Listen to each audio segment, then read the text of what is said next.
Today's podcast is with Jonathan Savitch, the Chief Commercial Officer at ATPCO. And some of you may be wondering who they are and what they do.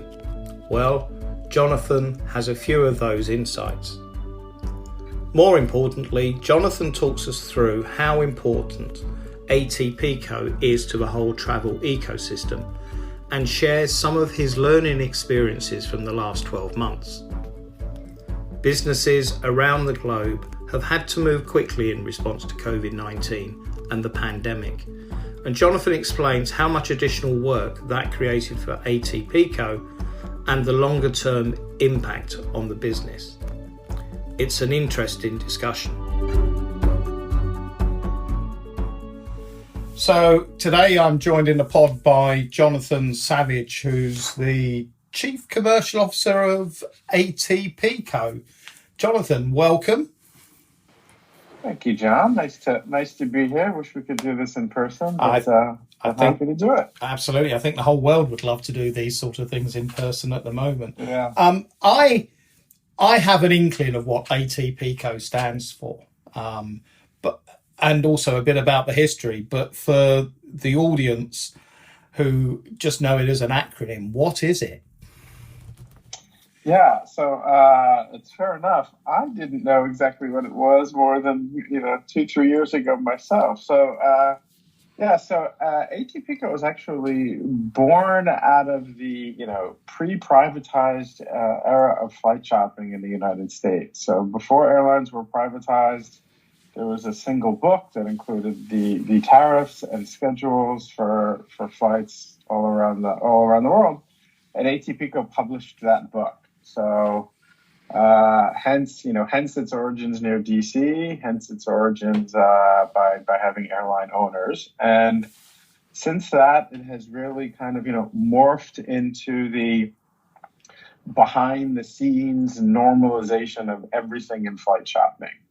So, rise of the GDSs, automation, allowing airlines to talk to each other through interlining and code shares, standardizing settlement and distribution, all of that is really now the core of what ATPCO does, but in a, industry-owned kind of foundational way. So, we don't work with, consumers directly, but we try and get content out there that works for them. So how long has the business been around? Since the Wright brothers or just after the Wright brothers? It's a little bit after the Wright brothers. So really in the 60s. So, the very first, computer systems at Sabre were, consuming ATPCO data.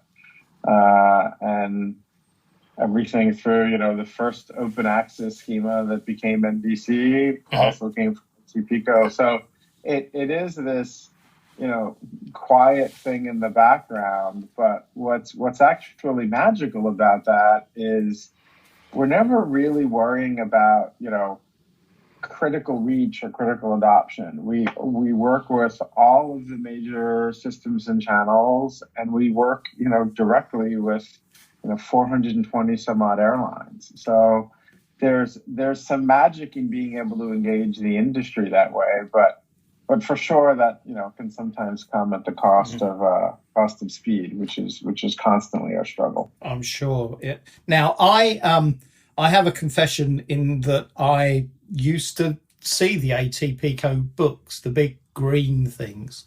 Are they still published or is it all digital now?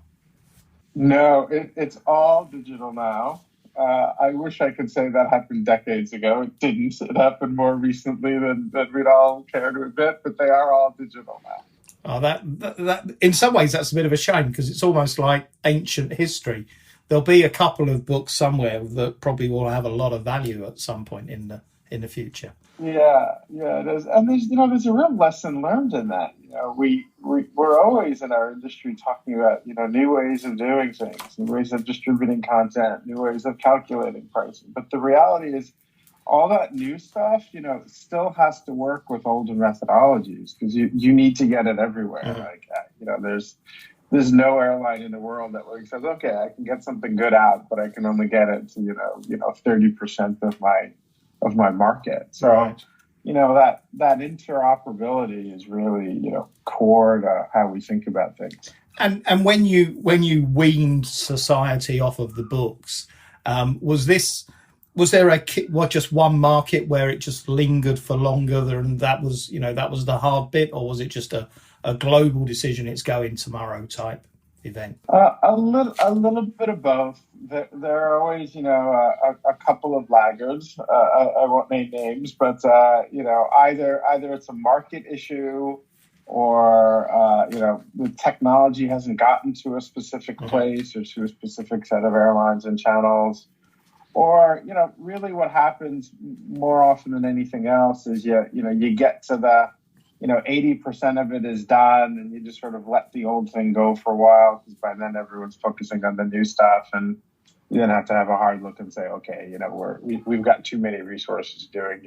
few bespoke old school things. We now need to just clean up and get it done. So it's not like cleaning the guest room in your house, right? Right. You just kind of have to do it at some point.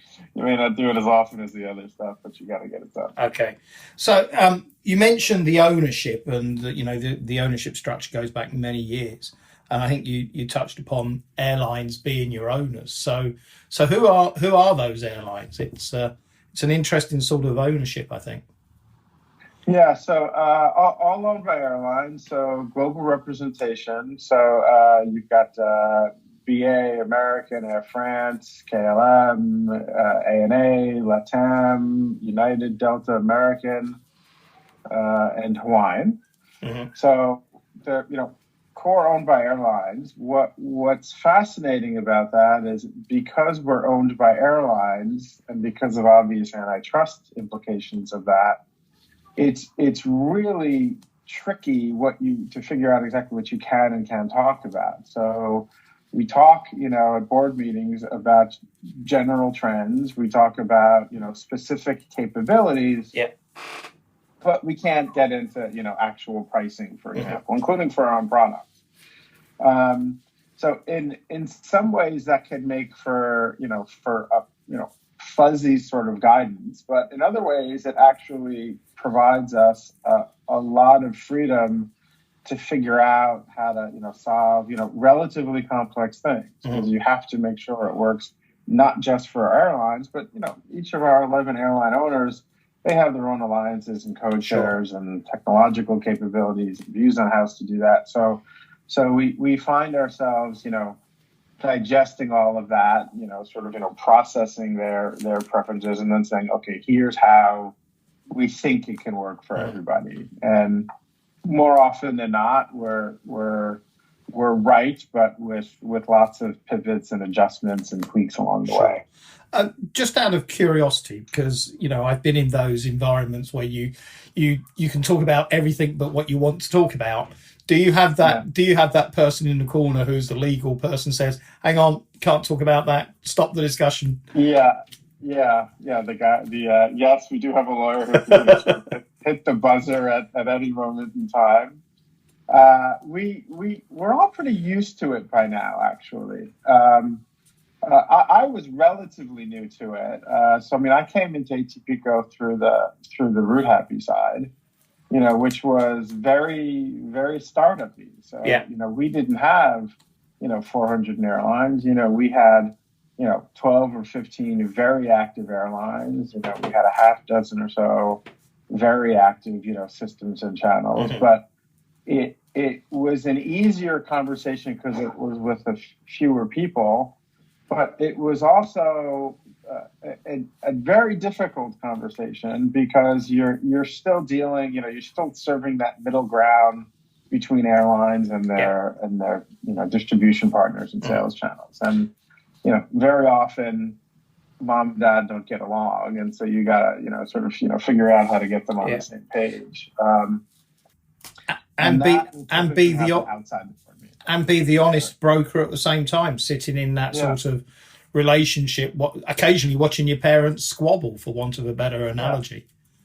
Yeah, that's it. And I think we've tried to look at that from a from a technological perspective, really figuring out, okay, for what things is, agile the right product development means, for what things is it waterfall, what are the questions we're actually going to take to the governance versus, just getting a minimum viable product. So, we spend a lot of time, looking at those things and making those decisions. So I guess this time last year, given the sort of that broker, honest sort of intermediary position, you were sitting in Washington and this thing called COVID began to appear. How, thousands of miles away from Wuhan and where everything was beginning to break out, how did the company view this? Was this it will be a SARS type event over very quickly, or was there a rapid realization that there was going to be a lot of change very quickly? I think there's two parts to that. I think one, early on, I think we all had this. Yeah, it's going to be a rough first quarter, but by Q4 we'll be coming out of it. That was our initial assumption, but I don't think that assumption lasted more than 30 or 60 days. And what's interesting about it is we did what everyone else did. We chatted with IATA, we chatted with our owners, we chatted with our customers, and everyone had that same initial, okay, international is going to be affected, corporate's going to be affected, but by Q4 it comes back, and we looked at the data that was flowing through the systems. Weirdly, the initial impacts of that was more content was coming through. Because airlines were, moving capacity, moving fares, and we were, waivers, releases, reissues, refunds. So there was just a flurry of stuff going on, even though actual selling of tickets wasn't going on. So that we were, all kind of dealing with that. But I'd say, by the time May, June rolled along, I think we all realized not only was the valley, deeper than we all originally thought, but it was going to take even longer to cross it than we all would have hoped. And I think you mentioned when we were chatting earlier about a lot of work being undertaken, but no revenue and no ticketing activity. I mean that is frustrating for anyone, but for yourselves in that sort of position, you're just creating lots and lots of memory and data, aren't you? Not quite. We always look at impact over revenue. That is forever has been and forever will be our North Star. So when we saw this going on, we looked very carefully at, all right, what are airlines struggling with? And early on in the pandemic, it was okay, cleaning measures and capacity restrictions and what's going on at airports, and do I need to wear a mask, and do I bring my own sanitizer, hand sanitizer to airlines have that. So we, very early on, by March, I think, of last year, we reallocated all our retailing resources to that specific problem. And got content out there. We didn't seek revenue for it. We didn't, ask Mother May I. We just said, okay, this is the single thing we could do to help airlines, help channels, and help consumers make sense of it all. And we used that through, we did that through the existing, infrastructure that we had. So that was a relatively easy decision to make and an easy pivot to do technically. Then the trick was, how do you let everyone know that you're doing this when you can't go to the usual conferences and you can't go to the customers? So then it was, that spools up, digital events and, product reviews and all that. So we did that really, really quickly. And then the knock-on stuff, there's content flowing through the systems, but from an airline perspective, they need to be able to, extend ticket windows, make reissuing easier, do that in batches. So that was another obvious thing for us to tackle, because the last thing we want to do is, force them to do, one-off things over and over and over again, while knowing that like he's in this for a few months. So make as much of that routine stuff as fast as it could be. So we had a few projects like that where we knew we could help, Right. and it was just a question of getting that solution out there as fast as we possibly could, and letting airlines and channels know it was there. So if ticketing is a metric that you have a handle on through what you're seeing going through all of the data, has there been an uptick in ticketing in the last couple of months that's noticeable, or is it, we in the UK we all apparently booked our holidays on Tuesday after we've been told we can go on holiday from June. Can you track those sort of things? We can.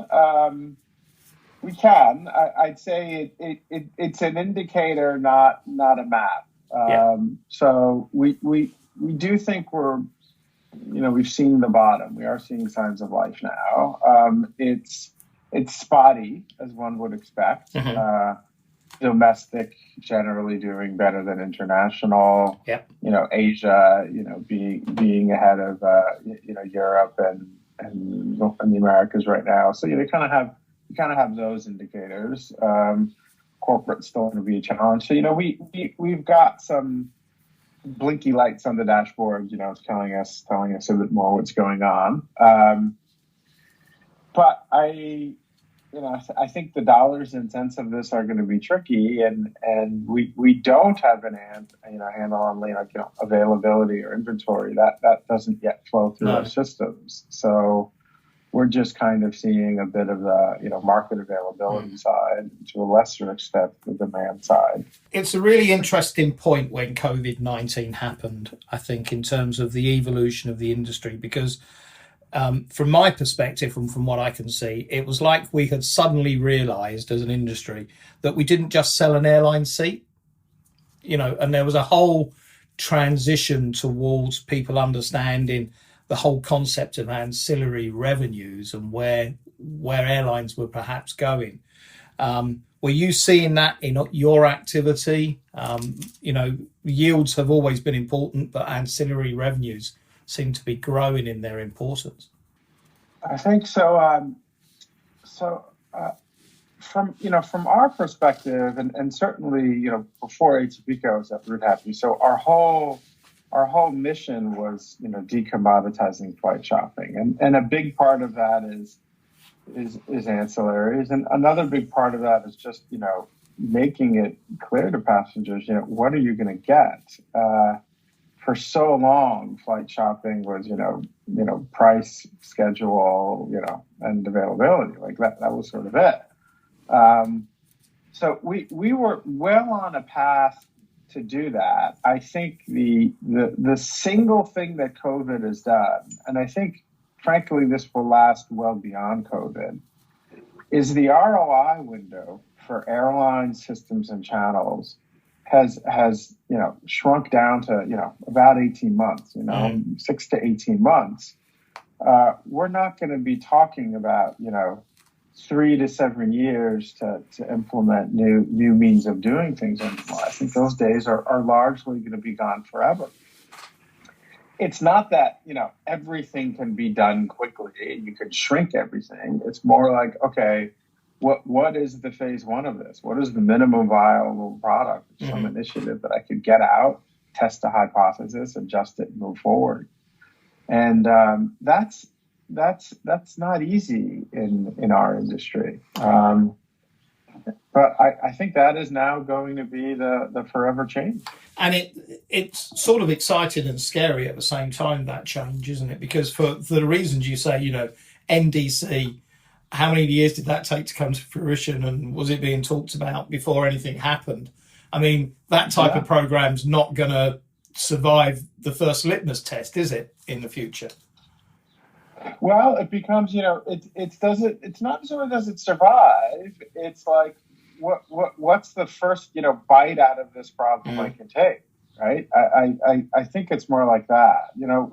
we all throw out the term agile development as if it just means fast. And that's not really the point. The point of agile development is, dealing with unknowns, dealing with ambiguity, testing an initial hypothesis, validating it or adjusting it. And that's not an easy exercise for our industry.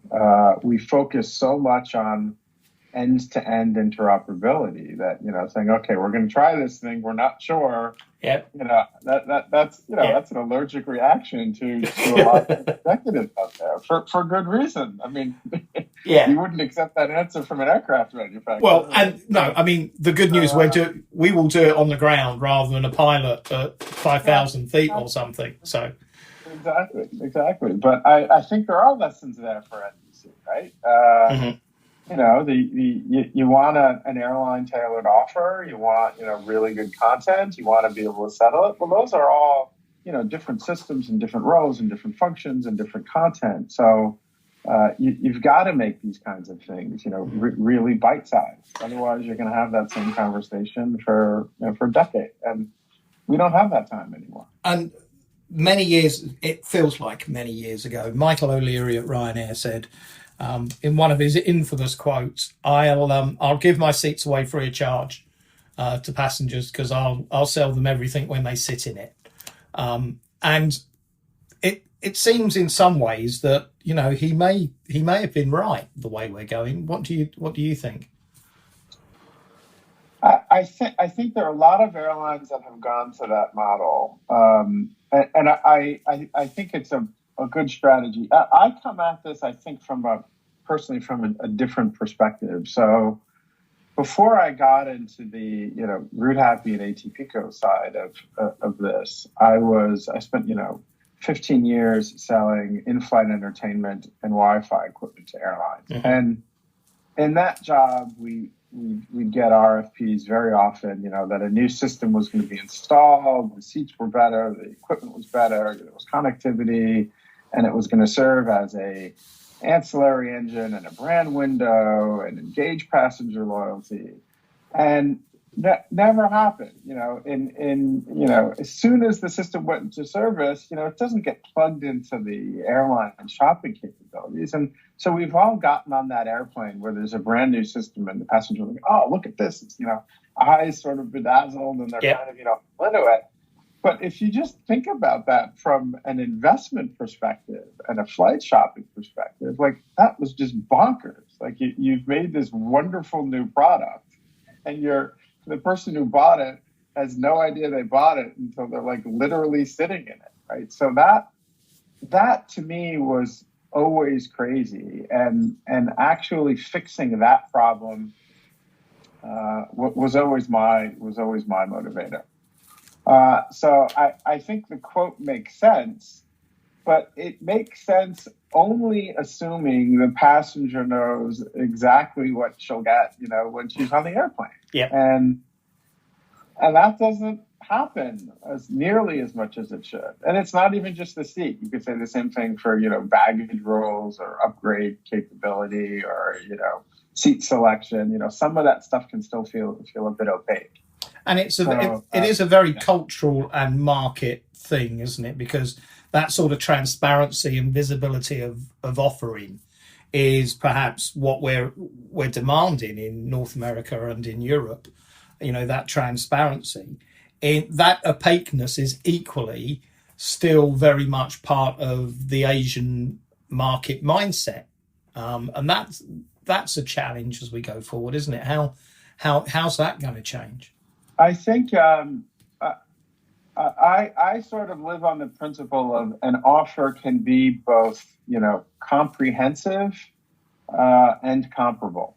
Mm-hmm. So, yeah, there may be, airlines out there that are more ancillary driven or, want to anchor to a base price and then just add things on top of that at various points of the shopping journey. Like that could be at initial booking all the way through to when, a butt is in the seat on a flight. Mm-hmm. That's fine. But it's as long as consumers, know that that's the case. And I have yet to have an airline executive telling me, they want their passengers to be surprised about the rules, restrictions, or features of a given flight. Like, no one's ever said that. And even the most ultra low cost carrier, doesn't want someone, rocking up to the gate saying, you told me X, but it's really Y. They don't really like that. No. They just want to, tailor the offer as much as they can. So, it does require us to think, beyond search, and it requires us to think, beyond, a desktop screen or a GDS screen into a whole journey. And, I think that's a very valid point. I mean, the frustration for the airline of someone turning up and creating a bit of noise at a ticket or a check-in desk, and ultimately the impact on resources and delaying flights and all of the sort of knock-on things are they're just immense when these sort of things happen. And you just wonder where the passenger actually, what were they expecting sometimes? It's a very, very, very strange sort of situation, I think. Look, the past is behind us. There's nothing we can do about it. We've done well to get through, and ATPCO has flexed and shaped and changed in response to that. But how do you begin to look at the next couple of years? Is this a moment of fundamental change in the industry and in the way it works and it operates, or will we in 2 years' time revert back to an almost 80% normal type sort of behaviour and systems? I think more the former. I think this will be some fundamental changes, but I think there will be, some reverting back to first principles, and I'm not sure that's necessarily a bad thing. The one thing I often think about is, we all know where the beginning of the pandemic was, right? I mean, John, you asked me a couple minutes ago, okay, what was going on in February or March of 2020? We know that month as much as we know, a 9/11. Mm-hmm. But we don't really know what the end will actually look like. I don't think that end is going to be nearly as acute. And to use the 9/11 metaphor, after 9/11, flight shopping recovered. It came back quite healthily, but reasonably quickly, with all sorts of new, measures and capabilities and sensibilities. And I think this may be more like that, right? Mm-hmm.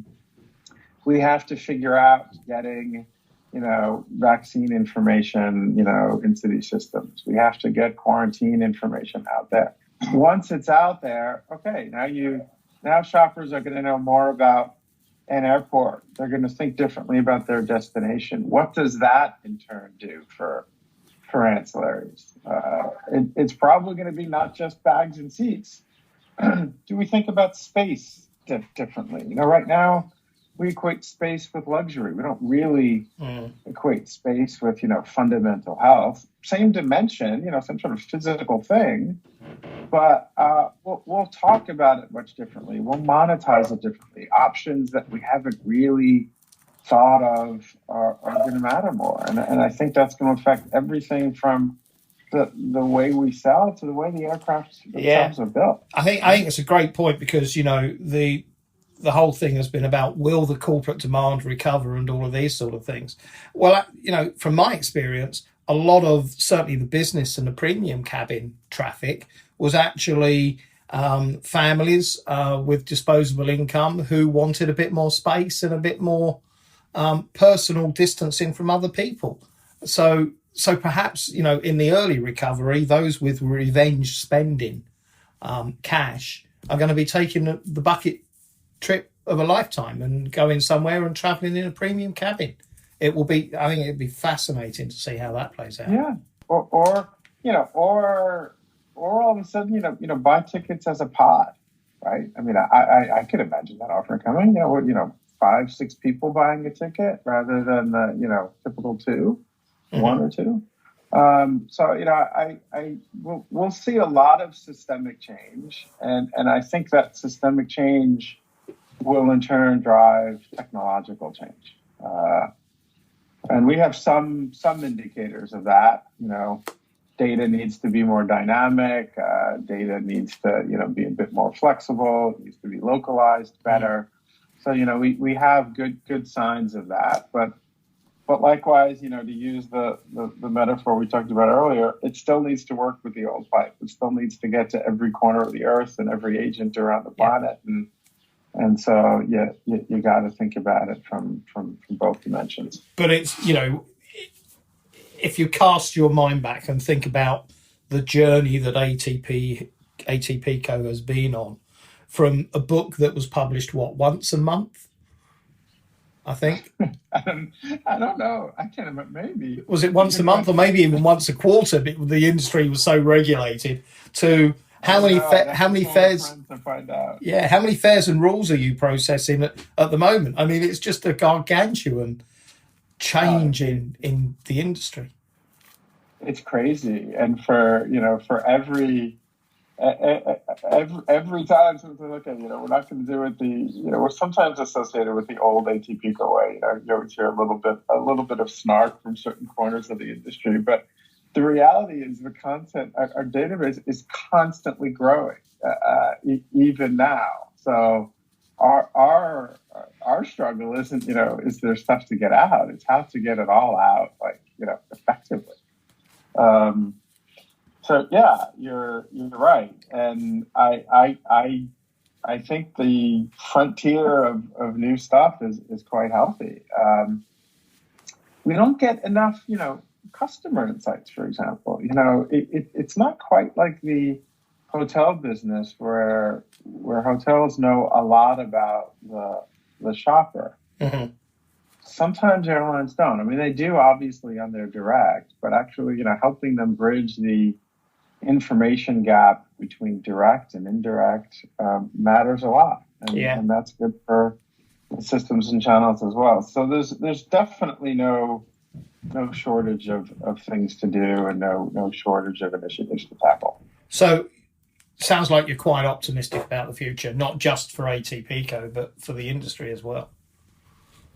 I am. I think it's as painful as a crisis like this is, I think it's the right time to think about first principles. Right time to really look at your goals, pressure test them, and figure out actually how to use them to get you out of a crisis. Yeah. Rather than treating them as long-term inevitable things. So that old adage that sort of flew around when everyone was at their most deepest moment of despair about never miss an opportunity.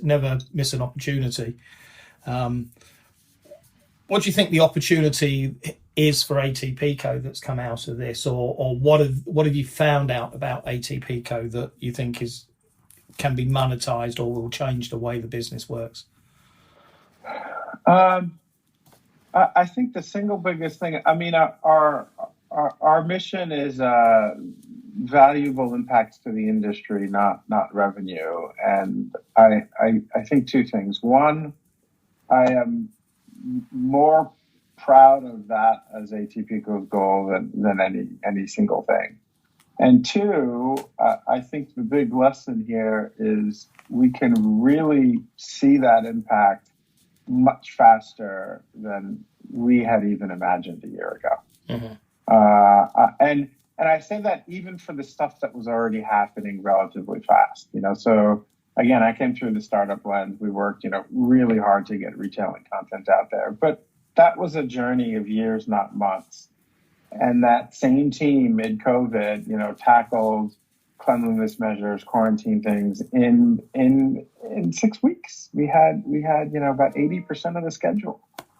And that kind of that speed, that commitment, leveraging the reach that ATPCO has always had and getting new stuff into, via that reach has just been fantastic. And so it's unlocking a lot of, all right, now what? Yeah, Jonathan, it's interesting, isn't it? Because you sit in the middle, you play this role of honest broker, you've done a lot of tremendous work. But